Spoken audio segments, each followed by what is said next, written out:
Hey, what's going on YouTube? It's Sparks Tactile here with a quick review of the great Vortex Sparc red dot.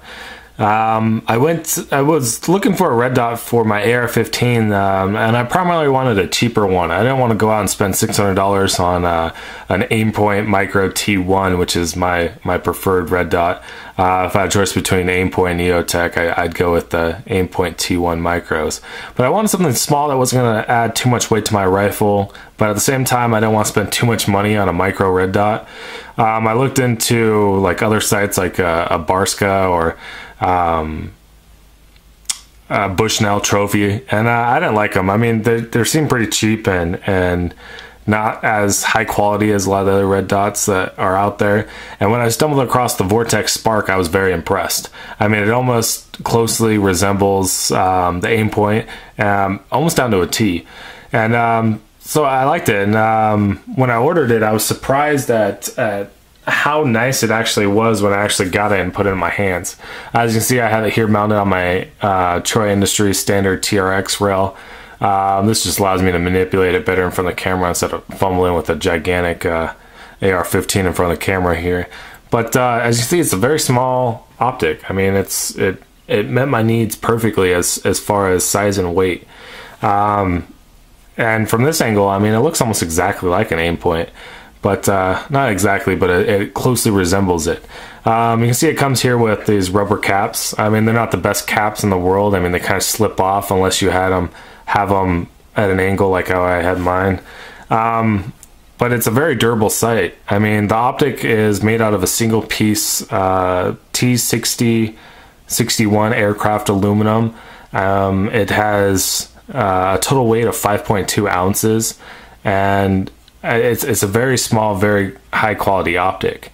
You see it does have the standard red face on the front of the optic there. I mean, you can easily buy their kill flash, their adapter for the front of it that just kind of screws in there. It does add a little bit of length to the front of it if you do purchase it, but I'm thinking about going ahead and picking me up one so that way it's not too obvious of a glare out in the desert. But as you see on the inside of here, it has a 2 MOA dot, and it's a very clear optic. It's not real blue or greenish looking as a lot of the other cheap optics tend to have. And the control settings here are very visible and easy to access on the side of the optic. Here you have your up adjustment, your down, as well as your night vision. I personally don't own any night vision compatible or night vision equipment, so I mean, I don't think I'll ever actually utilize that. It just kind of makes your red dot go very dim. But other than that, I mean, it's a great optic. You have your battery case located here, as well as your vertical and horizontal adjustments, your elevation and windage, and I haven't had any problems with it. The caps are securely fastened to the optic itself with the wire that runs around the circumference of each one of the caps, as you can see there. And the wire has a nice rubber coating. It's more of a plastic feeling coating. And that way you won't lose your caps if you're making last minute adjustments out on the range or out in the middle of nowhere where I tend to shoot. But the battery it utilizes is a lithium cell. It's a lithium CR2354 3-volt battery. And this optic has a pretty decent battery life. It has 4 different adjustments, and on its highest adjustment it has a battery life of 120 hours, and on the lowest setting it has a battery life of 3,200 hours.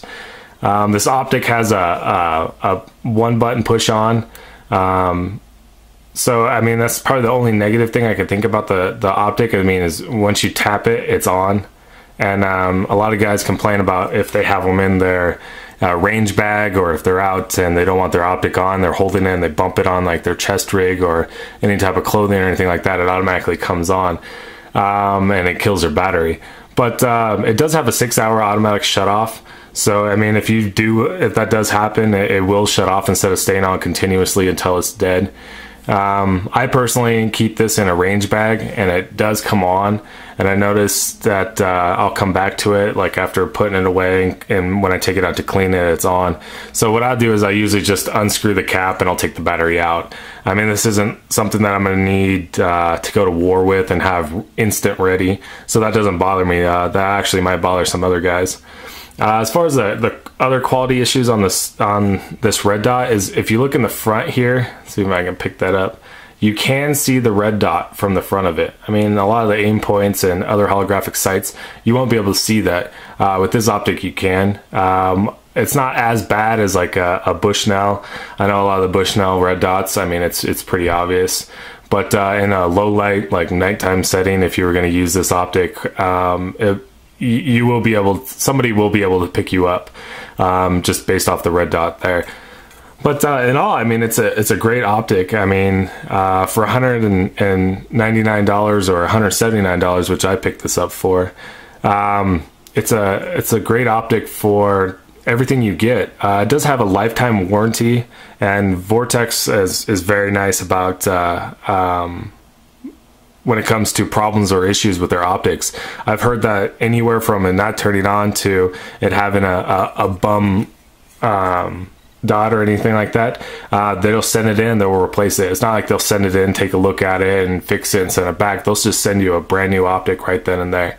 It has a 2 MOA dot, I think I forgot to mention that, and it does have a 1 MOA adjustment at 100 yards. So it's a pretty decent optic. The only thing, another negative thing I can think about is it's not parallax free.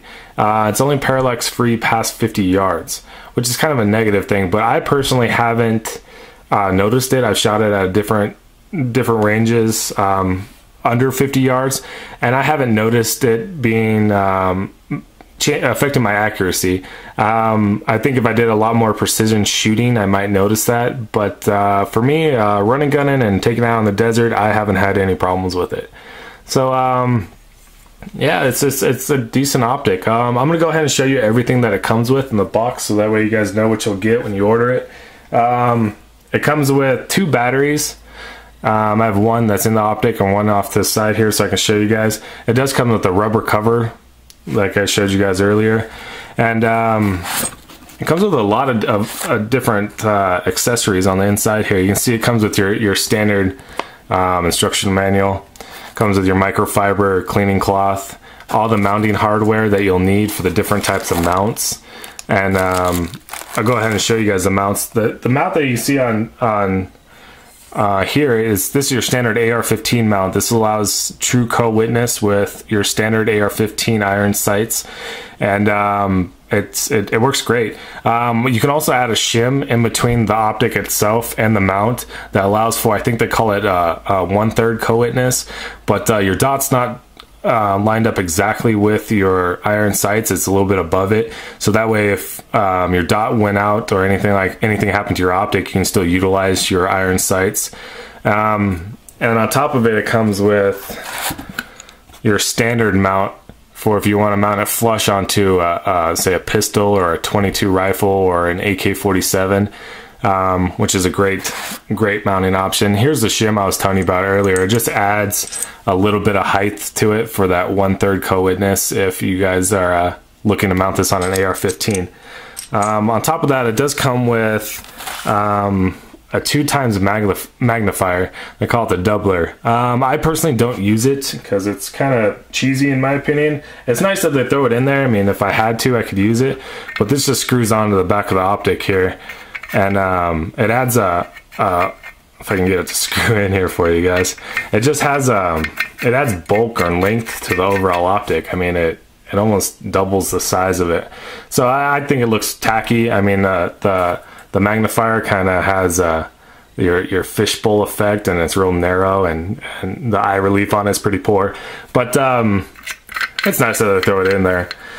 So that's basically everything that this optic comes with, and for $179, I mean, this optic was perfect.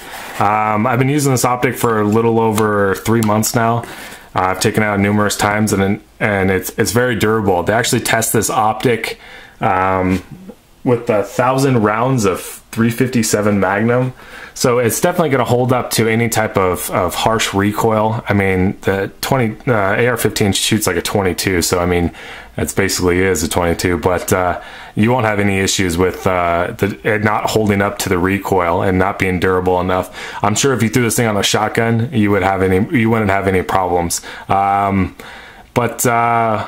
For now, that's everything I can think of on the optic. If you guys have any comments or questions, feel free to leave them down below, and I'll make sure to answer them. Or if you guys want me to make another video of my AR-15 and what it looks like on top of that, I'll do so. But until then, thanks guys.